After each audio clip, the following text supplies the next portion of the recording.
On January 24, 2026, a 37-year-old ICU nurse named Alex Preddy was shot and killed by U.S. Border Patrol agents in Minneapolis. He was not an immigrant, he was not a criminal, he was a United States citizen with a legal concealed carry permit, standing in his own city, filming federal agents on his cell phone. Within hours, the White House had labeled him a domestic terrorist and a would-be assassin. Within days, bystander videos had proven those claims false. And within 72 hours, the Trump administration had gone from attacking the victim to calling his death tragic, pulling leadership out of Minnesota, softening its rhetoric, and scrambling to contain one of the most damaging political crises of Trump's second term. This was not an isolated incident. It was the second fatal shooting of a U.S. citizen by federal immigration agents in Minneapolis that month. The first, on January 7th, killed a mother of three named Renee Nicole Good. That shooting had already triggered mass protests across the city, but Preddy's death and the immediate disinformation campaign that followed created something unprecedented. A backlash from gun rights groups, Republican lawmakers, law enforcement leaders, and Trump's own political base that forced the White House into full retreat. The administration's initial response was absolute. DHS Secretary Kristi Noem called Preddy a domestic terrorist who intended to inflict maximum damage and kill law enforcement. White House Deputy Chief of Staff Stephen Miller posted on social media, labeling him a would-be assassin. Border Patrol Chief Gregory Bovino claimed Preddy planned to massacre law enforcement. President Trump himself took to Truth Social, posting a photo of Preddy's gun and ammunition, describing him as a gunman who was loaded and ready to go. He blamed Minnesota's Democratic leadership for inciting insurrection by not cooperating with federal enforcement efforts. The message was clear. This was justified. Move on. But the videos wouldn't let anyone move on. Multiple bystander recordings, captured from different angles, directly contradicted nearly every claim the administration made. They showed Preddy holding a cell phone, not a weapon. They showed him intervening to help a woman who had been shoved to the ground by an agent.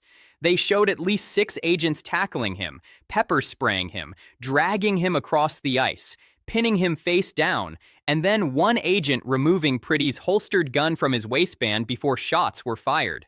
Audio forensics later confirmed that just over 1 second after the gun was removed, the first shot rang out. 9 more followed in under 5 seconds. Preddy was shot in the back, multiple times, while restrained on the ground. There was no shootout. There was no attack. There was no massacre attempt. There was a nurse with a legal firearm who stepped in to help someone and was killed for it. Here's where this story becomes something larger than a single tragedy. The backlash came not just from Democrats, not just from civil rights groups, not just from protesters. It came from the heart of Trump's own coalition, the very people who had put him back in office. The National Rifle Association issued a statement calling for a robust and comprehensive investigation and criticized federal rhetoric that implied lawful gun possession could justify lethal force. Gun Owners of America called the administration's comments untoward and stated explicitly that the Second Amendment protects the right to bear arms at protests. The Minnesota Gun Owners Caucus declared the administration's claims completely incorrect on Minnesota law and demanded accountability. The Second Amendment Foundation warned that Trump's vacillation on gun rights could cost them dearly with gun voters. This was not fringe dissent. These are organizations that help deliver Trump's margins in rural and exurban America, and they were publicly rebuking his administration's justification for killing a legal gun owner. Republican lawmakers followed. Former Vice President Mike Pence called for a full and transparent investigation. Senator Bill Cassidy of Louisiana demanded a joint federal-state probe, saying, "The credibility of ICE and DHS are at stake." Senators John Curtis, Michael Crapo, Lisa Murkowski, and Susan Collins all called for independent reviews. Congressman Trey Gowdy pointed to the hypocrisy of pardoning armed January 6th participants while vilifying a legal gun owner at a protest. State Representative Jeremy Faison of Tennessee, a Republican, stated flatly that protesting while armed is as American as it gets. A Republican candidate for Minnesota governor dropped out of the race entirely, citing the administration's crackdown as an unmitigated disaster and refusing to be associated with what he called retribution on citizens. That matters. That's not opposition media. That's not Democratic attacks. That's the Republican base, gun rights leaders, and elected Republicans saying out loud that something had gone very wrong, and the White House knew it. By January 26th, just 2 days after the shooting, the administration's tone had changed entirely.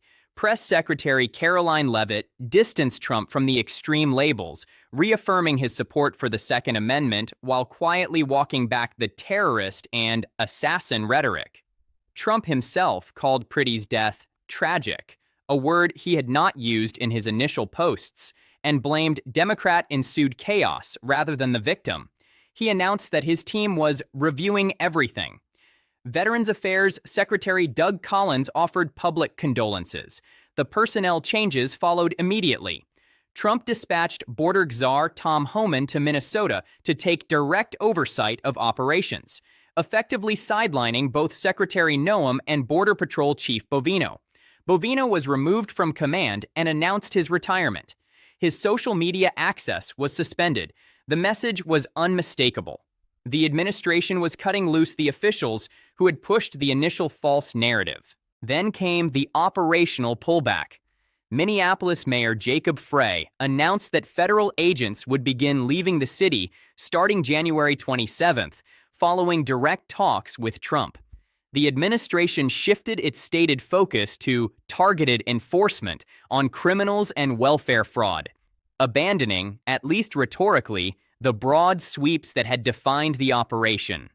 Trump even spoke directly with Governor Tim Walz and Mayor Frey, the same officials he had publicly accused of inciting insurrection days earlier. He described them afterward as being on the same wavelength and claimed lots of progress. That's a retreat. There's no other way to describe it. The administration went from calling a dead man a terrorist to pulling agents out of the city in 72 hours. But here's what makes this significant beyond one incident. This didn't happen in a vacuum. The Pretty shooting was the culmination of weeks of escalating tension in Minneapolis. Tension the administration had created and then lost control of. Let me take you back to December 2025.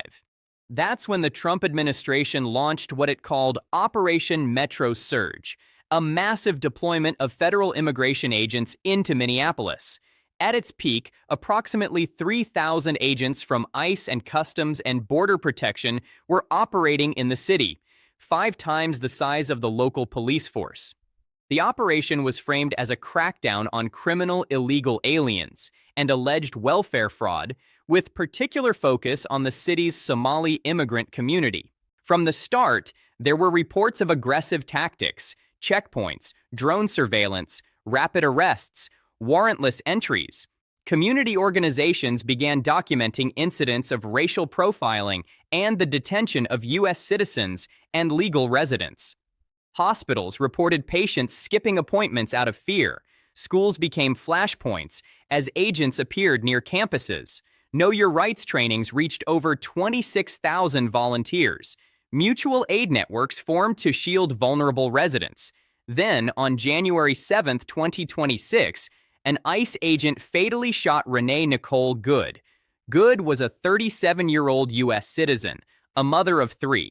Officials initially claimed she had attempted to ram federal agents with her vehicle, but Mayor Frey and local officials disputed this account, citing video evidence that showed a different sequence of events. Good was not the target of the operation. She was, according to local reports, simply caught in it. Her death triggered immediate protests. Videos of the incident reached an estimated 80% of U.S. voters, according to some analyses. The ICE Out for Good movement organized over 1,000 events nationwide in the following weeks. On January 14th, another shooting, this time non-fatal. Julio Cesar Sosa Celis, an undocumented immigrant, was shot in the leg during an arrest. The details were disputed, but the pattern was becoming undeniable. Federal agents in Minneapolis were using lethal force at a rate that had no parallel in recent American law enforcement history. By January 15th, Trump escalated. He posted on Truth Social, threatening to invoke the Insurrection Act if Minnesota officials failed to halt agitators attacking ICE agents. The Insurrection Act, for context, is an 1807 law that allows the president to deploy military forces domestically over state objections to suppress civil unrest. It had not been invoked for enforcement purposes in decades. The threat drew immediate bipartisan alarm. Senate Republicans warned against military deployment. Democrats vowed to block DHS funding entirely if the administration proceeded. A federal judge imposed temporary restrictions on ICE tactics, though these were quickly appealed. By January 16th, Trump walked back the threat. He stated there was no current need for the Insurrection Act, but reserved the right to use it if necessary. However, by January 18th, 2,500 troops had been placed on standby, a signal that the threat had not fully receded. Then came the general strike. On January 23, 2026, Minneapolis experienced its largest labor action in nearly a century. Tens of thousands marched in sub-zero temperatures. Wind chills hit negative 35 degrees. Over 700 businesses closed in solidarity. Unions backed blockades at detention centers and sit-ins at the airport, resulting in approximately 100 arrests. Clergy members were among those detained. The Timberwolves game was canceled. The Winter Carnival was suspended. The strike drew on networks forged during the 2020 George Floyd uprising. The same neighborhood organizations, the same mutual aid structures, the same legal support systems. But now they were mobilized against a different target: federal immigration enforcement. The next day, January 24th, Alex Preddy was killed. And suddenly, everything the administration had been trying to contain exploded. Because Preddy wasn't an immigrant. He wasn't undocumented. He wasn't a protester blocking traffic or occupying a building. He was an ICU nurse at a Veterans Affairs hospital. He had a legal permit to carry. He was recording agents on his phone. And the administration's first instinct was to call him a terrorist, until the videos proved otherwise. That's the context for the retreat. The White House didn't back down because of one death. They backed down because the death of Alex Preddy crystallized every criticism that had been building for weeks. It proved, on camera, that federal agents had shot a law-abiding American citizen while he was restrained on the ground. It proved that the administration's immediate instinct was to smear the victim with false claims. It proved that the rhetoric about criminals and terrorists could be applied to anyone, including a gun-owning nurse who supported the Second Amendment. And it forced Republicans to choose, defend this, or break with the administration. Many chose to break. Now here's where the consequences extend beyond Minneapolis.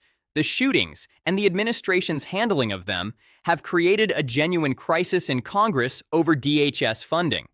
Democrats, led by Senate Minority Leader Chuck Schumer, have vowed to block a $1.3 trillion funding package that includes DHS unless it is separated and revised to include constraints on ICE operations. Those proposed constraints include requiring agents to be unmasked, limiting operations near schools and hospitals, and requiring judicial warrants for certain arrests. Schumer has called the current bill woefully inadequate to curb what he termed ICE abuses. An impeachment resolution against Secretary Noem has gathered over 100 Democratic co-sponsors. House Democrats voted overwhelmingly against the funding bill, with only 7 crossing party lines. One of them, Congressman Tom Suozzi of New York, has since said publicly that he failed by voting for the bill. A rare admission of regret driven by constituent backlash. The result is a potential partial government shutdown by January 30th. This would affect not just ICE, but FEMA disaster relief, TSA operations, and other critical services. Republicans have pushed back against the funding threats. Senate Majority Leader John Thune has praised the deployment and opposes separating DHS funding. Other Republicans argue that the operations are targeting criminals and that local sanctuary policies are forcing agents into dangerous street-level confrontations. Some have suggested simply relocating agents to more cooperative jurisdictions. But even within Republican ranks, there is visible discomfort. Internal polling reportedly shows growing unease among Trump voters about the Minneapolis operations. One anonymous administration official told Politico that the situation is turning against us. Secretary Noem is scheduled to testify before the Senate Judiciary Committee on March 3rd. That hearing is expected to be contentious, with Democrats prepared to question her about the initial false statements and the broader operational decisions that led to 2 civilian deaths. Meanwhile, Minnesota Attorney General Keith Ellison has expressed zero trust in DHS evidence handling. State officials were initially blocked from the crime scene where Priddy was killed, prompting them to seek and obtain a federal judge's temporary restraining order to preserve evidence. Reports have emerged of improper chain of custody procedures for Priddy's weapon, the very gun the administration initially used to justify his killing. The Department of Justice has opened an investigation, but civil rights groups and Democratic lawmakers are demanding independent oversight, arguing that DOJ under the current administration cannot credibly investigate its own agencies. Let me step back for a moment and explain why this matters beyond the immediate political fight.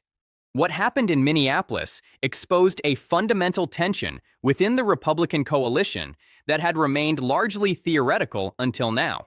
On one side, aggressive immigration enforcement. Trump campaigned on mass deportations. He promised to use federal power to crack down on sanctuary cities. He deployed thousands of agents to Minneapolis to fulfill that promise. His base wanted action, and he delivered it. On the other side, absolute gun rights. The same base that demanded immigration enforcement also believes, deeply, constitutionally, that Americans have the right to carry firearms in public, including at protests. Many of them have done exactly that. Kyle Rittenhouse, whom Trump invited to Mar-a-Lago, carried a rifle to a protest. Armed demonstrators at state capitals have been celebrated by Republican leaders. The January 6th participants, many of them armed, were pardoned by Trump himself. Alex Priddy forced these two principles into direct collision. He was a legal gun owner exercising his Second Amendment rights. He was killed by federal agents during an immigration operation. And the administration's immediate response was to argue that carrying a gun near law enforcement justified lethal force, the exact opposite of what gun rights advocates believe. The NRA and other groups saw this clearly. If the federal government can kill a legal gun owner and then call him a terrorist for being armed, then every armed protester in America is at risk. If approaching officers while carrying is grounds for summary execution, then the Second Amendment means nothing when it matters most. That's why the backlash came from Trump's own coalition. Not because they oppose immigration enforcement, many of them support it, but because they recognized that the precedent being set in Minneapolis could be turned against them. The White House retreat was, in part, an acknowledgement of this contradiction. By softening the rhetoric, demoting Bovino, and pulling agents back, the administration tried to limit the damage to its relationship with gun voters. But the damage may already be done. Analysts have noted that swing state Republican operatives in permitless carry states, Wisconsin, Michigan, Pennsylvania, have privately expressed concern that further incidents could depress turnout among single-issue gun voters in the 2026 midterms. The Minneapolis shootings have reminded gun owners that Trump's first-term record included the bump stock ban after Las Vegas, public support for red flag laws, and his infamous comment about taking the guns first, go through due process second. Those episodes left scar tissue. Priddy's death reopened the wound. There's another dimension to this that deserves attention: the collapse of the administration's public narrative. From the moment Priddy was killed, the administration's strategy was clear: control the story, label the victim, justify the force, move on. This is not a new playbook. It's been used after controversial police shootings for decades. But in 2026, it failed, spectacularly, publicly, and within hours. The reason is simple. Everyone has a camera.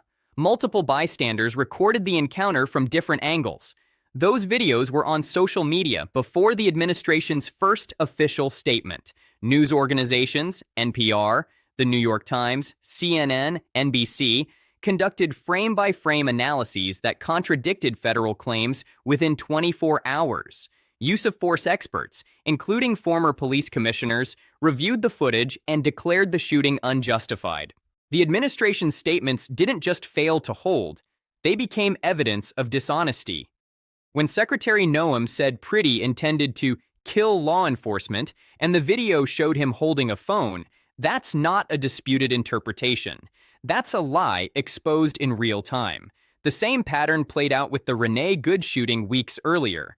Officials claimed she tried to ram agents with her vehicle. Local officials said the video showed otherwise. The administration later quietly acknowledged that her father was a Trump supporter, a detail that apparently prompted some internal hesitation about the initial narrative.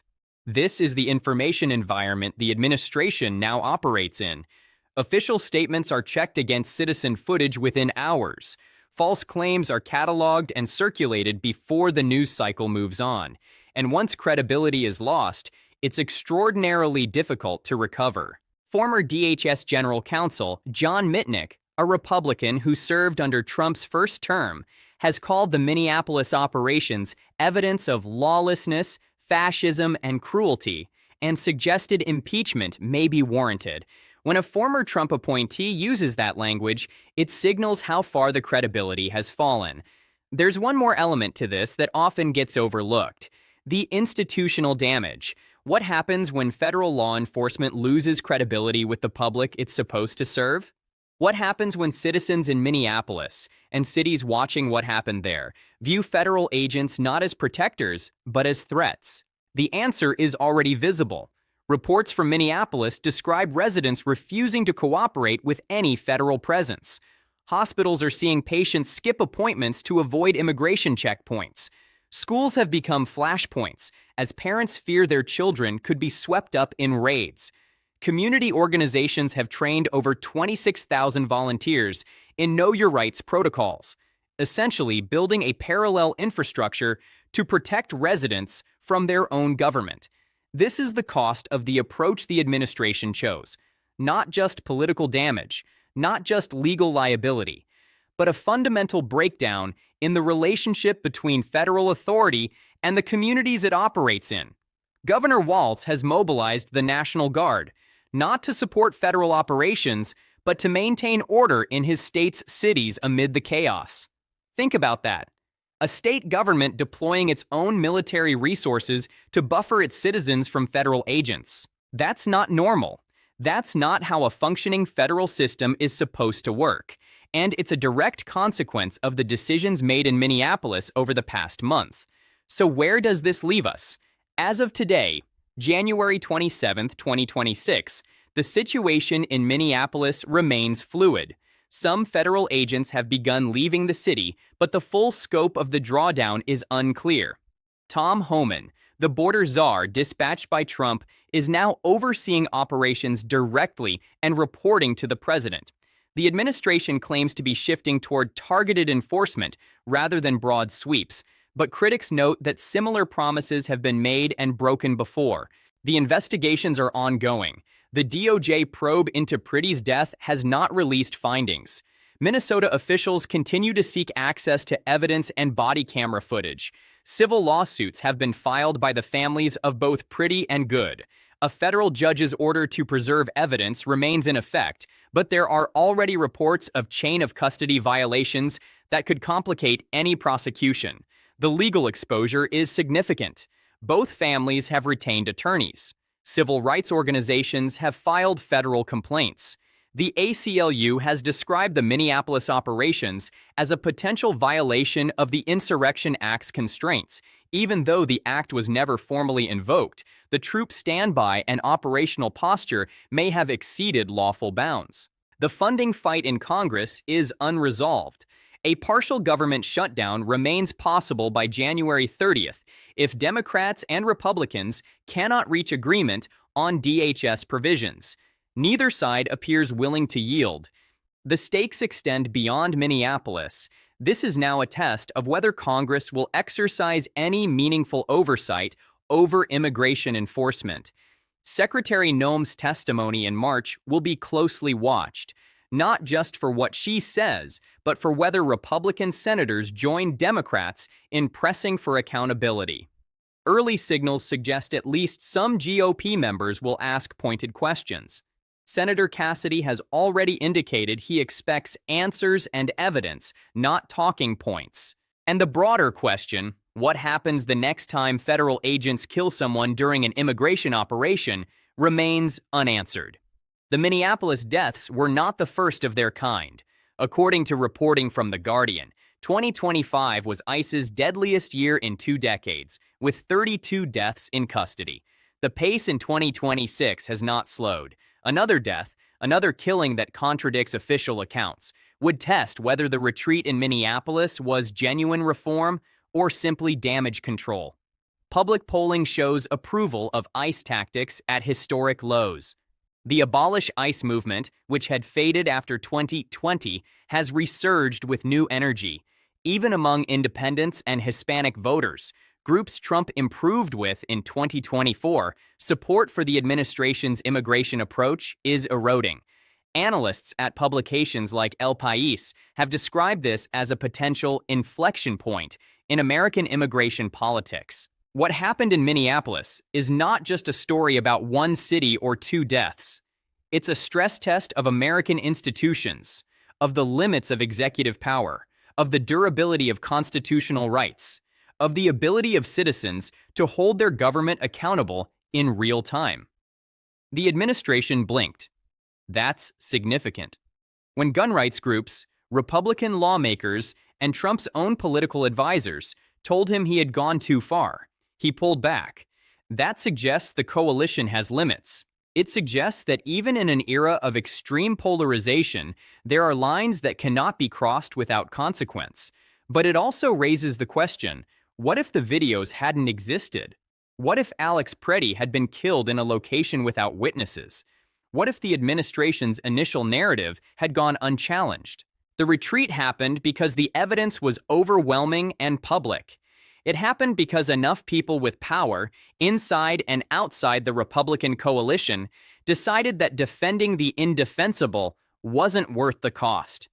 Let me be specific about what the evidence actually shows, because the gap between official claims and documented reality is central to understanding why this crisis unfolded the way it did. The administration made several core claims about Alex Preddy in the hours after his death. Each one has been contradicted by video evidence, witness testimony, or forensic analysis. Officials claimed Preddy approached federal agents with a handgun drawn. The DHS statement said he approached U.S. Border Patrol officers with a 9mm semi-automatic handgun.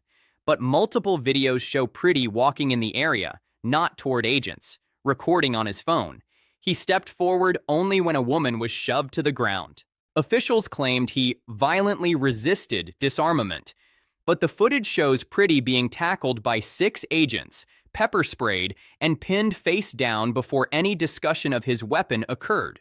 Officials claim the shots were defensive. But audio forensics confirmed that the gun was removed from Preddy's waistband approximately 1 second before the first shot. He was already disarmed when they killed him. Officials claimed Preddy intended to massacre law enforcement, that he was a domestic terrorist preparing an attack. There is zero evidence for this claim. Preddy had no criminal history. He worked at a VA hospital caring for veterans. He had a valid permit. His family has described him as a compassionate hero who intervened to help a stranger. Each of these claims was made publicly, on the record, by senior administration officials. Each was contradicted within 48 hours by evidence that any journalist or citizen could access. This is what use of force experts mean when they say the administration rushed to judgment. They didn't wait for body camera footage. They didn't wait for witness interviews. They constructed a narrative designed to justify the killing and vilify the victim. And they did it before the evidence was in. Former Police Commissioner Charles Ramsey, reviewing the footage, stated that continued firing on a prone, restrained individual posed no imminent threat that would justify lethal force. Factcheck.org and multiple news organizations reached similar conclusions. This matters for what comes next. Because the administration's credibility is now in question, not just among critics, but among allies. When Secretary Noem testifies in March, she will be asked to reconcile her public statements with the video evidence. When investigators review body camera footage, if it's ever released, they will compare it against claims that have already been proven false. The retreat bought the administration time. It did not resolve the underlying contradictions. It did not bring accountability. It did not change the fact that a man was killed and then smeared by the government that killed him. A GoFundMe for Pretty's family has raised over $1.4 million. Vigils continue nightly in Minneapolis. The Ice Out movement has grown, not diminished. And the broader question, whether federal agents can operate with impunity in American cities, remains very much open. What we know is this: when the pressure became unbearable, the administration backed down. When gun rights groups and Republican lawmakers demanded accountability, the White House changed course. When the evidence contradicted the official story, the story changed. That's leverage. That's consequence. That's the only language power understands. But it only happened because the cameras were rolling. It only happened because enough people with influence decided the cost of silence was too high. And it only happened after a man was already dead. The system didn't prevent the killing. It responded to it. Belatedly, incompletely, and only under extraordinary pressure. That's where we are. That's what Minneapolis has revealed. And that's what will be tested again, sooner than anyone would like to admit.